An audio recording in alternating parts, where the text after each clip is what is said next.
ደግሞ ጥሩ ነው ሰውም ለሚያነሳቸው ጥያቄዎች ተገኝቶ መልስ የሚሰጥበት አጋጣሚ ማግኘትም ቀላል ነገር አይደለም ወይ ጉዳዩን የበለጠ ያጦዘዋል ወይ ያለሰልሰዋል አብረን ምን ይሆናል ይባላል እውነት ነው አንቺ እንደዚያው ሚዲያ ላይ መነጋገሪያ በመጥቶኝበት ሰዓት እንዴት ነው የምትቋቋሙ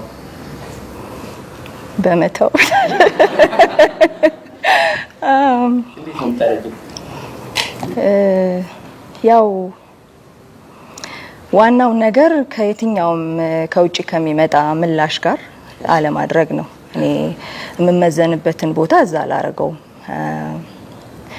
የትኛው ምላሽ እንዳያነቃንቀኝ ሰልጥኛለሁ በአመታት ውስጥ በተለይ በእምነት ጉዞ ውስጥ በቃ መሆኑን ሁሉ በእግዚአብሔር ፊት እንደሚሆን ሰው በቃ በዛ አትኩሮት ነው መመላለሰው ስለዚህ ከዛ አንፃር ነው ከፍም ዝቅም ልል የምችለው እና የትኛው ውጫዊ ነገር ያን ያህል አይነቀንቀኝም አንዳንዴ ከተለመደው የወጣ ነገር ሲባል ወይም ሲጻፍ በቃ ይሄ ጥያቄ ይመጣል ምን አይነት ጥያቄ አሁን እንዳነበብሽው እንደዚህ ይባላል እንዴ አይነት በተለይ ከተለያዩ ወንዶች ጋር ፍቅር ግንኙነት ነበረኝ ሲባል ሁላችንም ይኖረናል በተለይ ያጋጣሚ ደፍረው የሚጽፉ ከስንት አንዶቹ ናቸው ይሄንን ስትዩ አሁን ዙሪያሽ ያሉ ሰዎች አይክደልሽ እቺ አንቀጽ ብትወጣ ይሄን አፍተ ነገር በሰርጁ ሲሉ ሰምቻቸዋል ወይስ ተጋረች እንደው አንቺ ማረገና ወይ ሁለቱንም ያሉ አሉ ያው አንደኛ ልቡ እሱ አይደለም አዋጅም ተፈልጎ አይደለም ጉዞም ያን ያህል እንደዛም አይደለም ግን ትግል ውስጥ ሰው ሆነን በመመላለስበት ህይወት ውስጥ መንፈሳዊነትን ህይወት ባደረግንበት እንኳን ሳይቀር ስጋ እንደለበሱ ሰዎች የምንታገልነን እና እኔ የታገልኩበትን ትግል ኃላፊነት ልወስድ ስለፈለኩ የከበበኝ ብርሃን ስለሚያሳየኝ ድካሜን ስለሚያሳየኝ ያሳለፈኝ ምህረት ያሳለፈኝ ጸጋ ደግሞ ክብር የሚገባው ሊነገርለት የሚያስፈልግ ስለሆነ እንጂ ያወቁልኝ ነገርም አይደለም ከዛ የተነሳ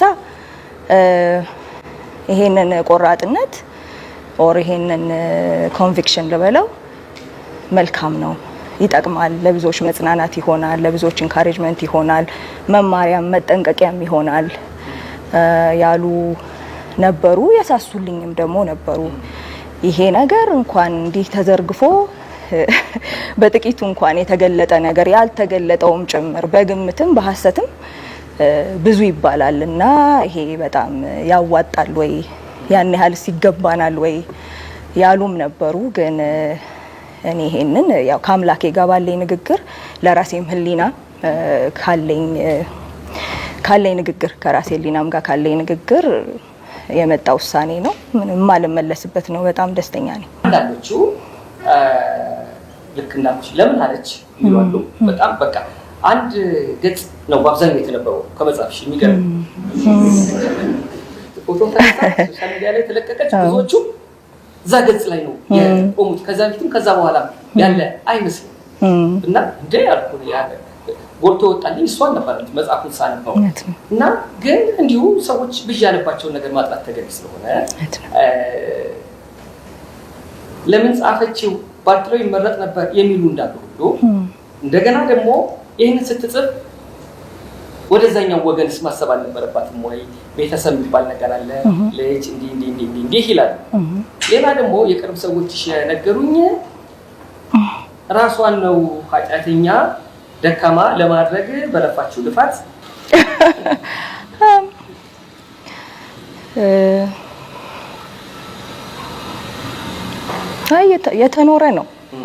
የተኖረ ነው የተጋነነም አይደለም ኃላፊነት የተወሰደበት ነው ያው የሌላውን ማግላት አይጠቅምም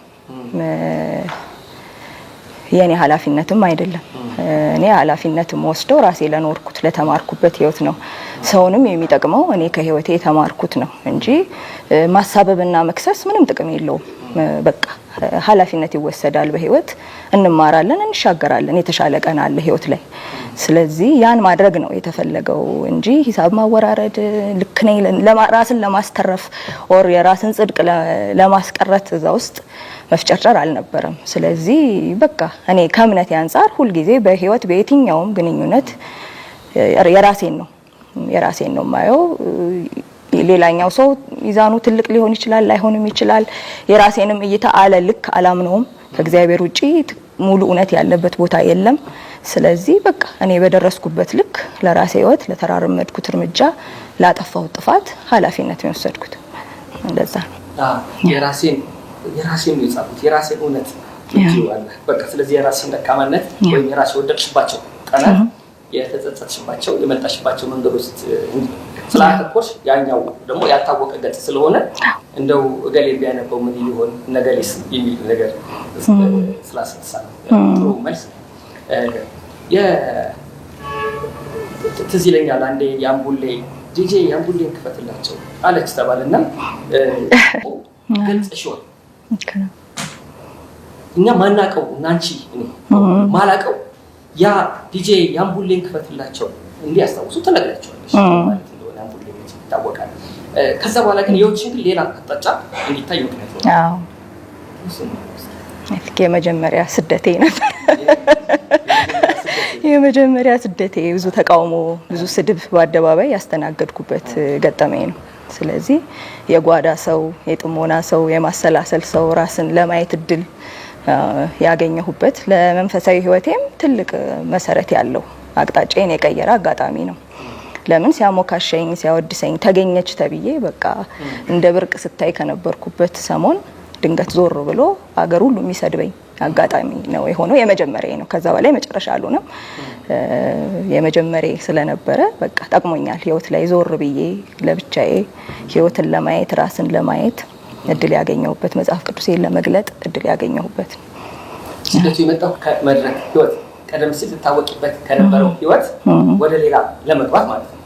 አዎ እንደዛ ነው። አሁን አንዳንዱ አልገባውም ለምን እንደዛ አለች ይላሉ።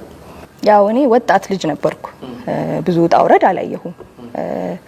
እንደነበረኝ ማምነውን ተሰጥኦ እየተከተልኩ መልካም ነገሮች ብቻ እየገጠሙኝ ነው የመጡት እስከዛኛው ምዕራፍ ድረስ። በመንፈሳዊ ህይወት በዛኛው መንገድ ለመራመድ የቀረቡልኝን ኦፈሮች ወይም ይሄኛው መንገድ ልክ ነው፣ የእግዚአብሔር ለመሆን ይህን ማድረግ ይኖራል፣ መጽሐፍ ቅዱስሽን ግለጪ ምናምን የሚሉትን በሙሉ ልብ እንደሚያስፈልገው ሰው ወይ በሙሉ ትኩረት ለምን ይዋሰኝ ስለነበረ ዝና፣ ቴንሽን፣ ተፈላጊነት፣ ተወዳጅነት ከዛም ጋር ተያይዞ ቢዚነት በሙያው ባለ አገልግሎት ይዋሰኝ ስለነበር ለዛ ህይወቴ ላይ የመጣ ለነበረው መልካም ግብዣ እድል የምሰጥበት ፋታ አልነበረኝም። ያ አጋጣሚ ያን ፋታ ነው የሰጠኝ ማለት ነው። አረፍ ብዬ በቤቴ ሆኜ እግዚአብሔርን ቃል እንድከፍት መጽሐፍ ቅዱሴን እንዳነብ እድል የሰጠኝ ነው ማለት ነው። አሁን እዚህ እንግዶችን ስንጋብዝ አንዳንድ ጊዜ የተለያየ እውቀት የተለያየ ሀሳብ ያላቸው ሰዎች እዚህ ይመጣሉ። ትልቁ እኛ የሚያሳስበን በእነሱ ውስጥ ያለችዋ ኢትዮጵያ፣ በእነሱ ውስጥ ያለው ዓለም፣ በእነሱ ውስጥ ያለው ሰላም ማሳየት የሆነ መጋቢያ እሸቱ አለማየሁን ስንጋብዛቸው የኢትዮጵያን ታሪክ ላይ አተኩረው ብዙ ነገሩ። ኡስታዝ ኑሩ ስንጋብዝ ልክ እንደዚህ እና ሁላችንም የምናየው ኢትዮጵያን የምናይበት ማህበረሰብ የምናይበት መንገድ በጣም የተለያየ ነው የሚሆነው። በኢትዮጵያ ውስጥ በተደጋጋሚ ጦርነት ያጋጥማል። ጦርነት ላይ ያለሽ ቅዋሜ፣ ጦርነት ላይ ያለሽ አቋም መጽሐፍሽ ላይ ተገልጧል። ይበልጥ ደግሞ ፉከራ የለኝም ኢትዮጵያ ላንቺ የሚል ሀሳብ ያለው እሱ ዘመን ቢብራራ ደስ ይላል። እንዴት እናሰብሽ ብናውቅ? ያው ትኖር ኢትዮጵያ ለሀገሬ የዘመርኩት ነው። ያው ጸሎቴም ነው። እንዳልኩ ብዙ ነገር ላይ እርግጠኛነት ስለሌለኝ ልዩ የመፍትሄ ሀሳብ ወር የሆነኛውን እንዲህ ማለት አይነት አይደለም የኔ አፕሮች። ያ ግን ጸሎቴ ነው፣ ቁጭቴን ለምን ከዛ ጦርነት ሰሞን በፊት የከረምኩበት ጸሎት፣ ስለ ሀገር የነበረ ምልጃ፣ ስለ ሀገር የነበረ ምኞት እግዚአብሔር በሰጠኝ ልዩ ልዩ እድል እንደዚህ አይነት ህብረቶችና እንደዚህ አይነት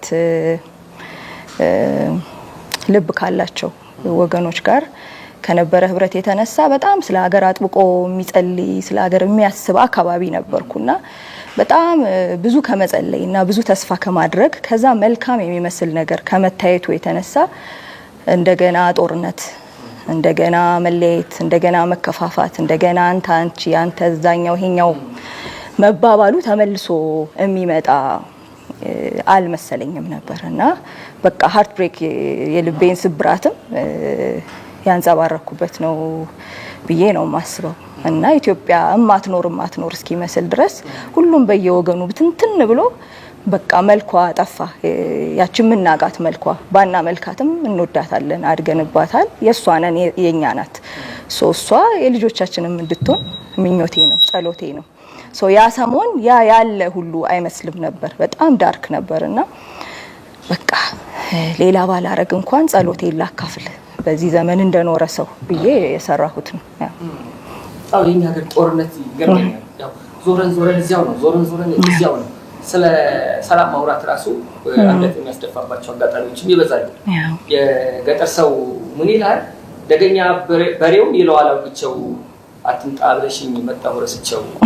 ከኢትዮጵያ ከጦርነት ጋር ያላት ይመስላል እንደው እዛው ያው ዘራፉ ላይ የለሁበትም እሱ አሁን የሚጠቅመን ነው ብዬ አላስብም። የዘራፉ ወቅትም ዘመንም ነው ብዬ አላስብም። በቃ አሁን አብሮ የሚያኖረንን ፍቅር፣ አብሮ የሚያኖረንን መቀባበል የምንፈልግበት፣ በመሸነፍ የምናሸንፍበት፣ የምንያያዝበት፣ የምንቀባበልበት ነው እንጂ ያኛው አሁን የሚያስፈልገን አይመስለኝም እና እሱኛው ጋር የለሁም። ዘሪቱ ከበደ ያለፈ ታሪኳን በመጽሐፍ ማውጣቷን ተከትሎ የበርካቶች መነጋገሪያ ሆናለች። በማህበራዊ ድረገጹ ጠቅላላ በእሷን የተሞላው ማለት ይቻላል። አንዳንዶች በታረመ አንደበት ይህንን ነገር ማድረጓን ማውጣቷን በመጽሐፍ አይጠቅምም በሚል የተቹ ሰዎች እንዳሉ አይቻለሁ። ይህ ቪዲዮ እነሱን አይመለከትም። ነገር ግን ያለፈ ታሪኳን ስለተናገረች ሊያነውሯት፣ ሊያራክሷት፣ ሊያዋርዷት የሞከሩ በጣም በርካታ ሰዎች ግን አይቻለሁ። በጣም በሚያሳፍር መንገድ ማለት ነው። የሰው ልጆች ክብር የተጠበቀ ነው። በምንም ሁኔታ ውስጥ ይገኝ፣ በኃጢአት ውስጥ፣ በወንጀል ውስጥ፣ በማንኛውም ሁኔታ ውስጥ ይገኝ፣ የሰው ልጅ ክቡር ነው። ስለ አንድ ሰው ገመና ስላወክ ብቻ ያወከው ነገር እውነት ስለሆነ ብቻ እንደፈለክ መናገር ትችላለህ ማለት አይደለም። በእርግጥ በዚህ ዘመን ብዙ ሰዎች ክብራቸውን ያጡበት፣ የተዋረዱበት በጣም በርካታ ምሳሌዎች ማንሳት እንችላለን። ይሄ በርካቶች ስለተነጋገሩበት ነው እዚህ ላይ ማውራት ያስፈልጋል እና ሁነኛ አጋጣሚ ነው ስለ ትችት ባህላችን ለማውራት ብዬ ስላሰብኩ ነው። በወንጀል ሕጋችን አንድ ነገር ስም ማጥፋት የሚባለው ሐሰት ሲሆን አይደለም፣ እውነትም ቢሆን የተናገርክበት መንገድና ዓላማ ነው ስም ማጥፋት የሚያደርገውም የማያደርገው። ስለዚህ አይደለም ስለ አንድ ሰው ያለፈ ታሪክ ይቅርና አሁን ስለሆነው ነገር እንኳን አንስተህ ሌላን ሰው ማዋረድ፣ ማንቋሸሽ፣ ማነወር አይቻልም። ስለ መካሰስ ወይም ስለ ህግ መጣስ፣ ስለ ወንጀል መሆን አለመሆን አይደለም ማወራው፣ ስለ ጠቅላላ ማህበረሰባዊ እሴቶቻችን ነው እያወራለሁ። አንድ ሰው የሆነች ጉድፍ ሲገኝበት ልክ ራሳችንን እንደ ነጭ ወተት ቆጥረን ምንም ጉድፍ እንደሌለበት ወደፊትም ምንም አይነት ስህተት እንደማይሰራ ንጹህ ሰው ራሳችንን ቆጥረን ስህተት የተገኘበት ሰው ላይ ስንረባረብ የዛን ሰው ቅስም ለመስበር የምንሄድበት ርቀት በጣም ነው የሚያሳዝነው። በእርግጥ ያልተገባ መንገድ የሚሄዱ ለትውልዱ አራያ መሆን የማይችሉ ሰዎችን ከስህተታቸው ለመመለስ በታረመ አንደበት የሚደረግ ትችት ተገቢና ትክክል ነው። ግን ለተራ የዕለት ፍጆታችን፣ የወሬ የቧልት ፍጆታችን፣ የወሬ ሱሳችን ወይም ይሄ በማህበራዊ ድረገጽ የለመድነውን አይነት ተራ ቧልትና ንግግር አድርጎ ለማለፍ ሲባል የአንድን ሰው ክብር በዚህ ልክ ማዋረድ ለፍጹም ተገቢ አይደለም። እሷ ይሄንን ነገር ስትጽፈው ካለፈ ህይወቷ ሰዎች እንዲማሩ አስባል። ይህንን ማድረጓ ትክክልም ይሁን አይሆንም እንግዲህ መልሶ የእሷ ማነወሪያ የሚሆንበት ምንም ምክንያት አይታይም። እስኪ የትኛው ሰው ነው ያለ ስህተት ያለ ጉድፍ ከትላንት ዛሬ የደረሰው ነገንስ የሚሻገረው?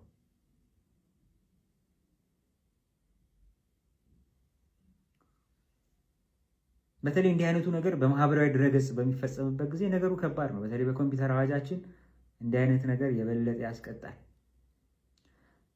ጠያቂ የለም እንጂ ሟችስ ኖሮ ነው። በእርግጥ አንዳንድ ሰዎች ሴፍ ሄቨን ውስጥ ሆነው ማንም ስለማይደርስባቸው ማንም ስለማይጠይቃቸው የፈለጉትን ያሻቸውን እንደሚናገሩ ይታወቃል። ግን ይሄ ጉዳዩ የመካሰስ ጉዳይ አይደለም። እንዴት ነው አንድን ስህተት የምናርመው? እንዴት ነው እርስ በርሳችን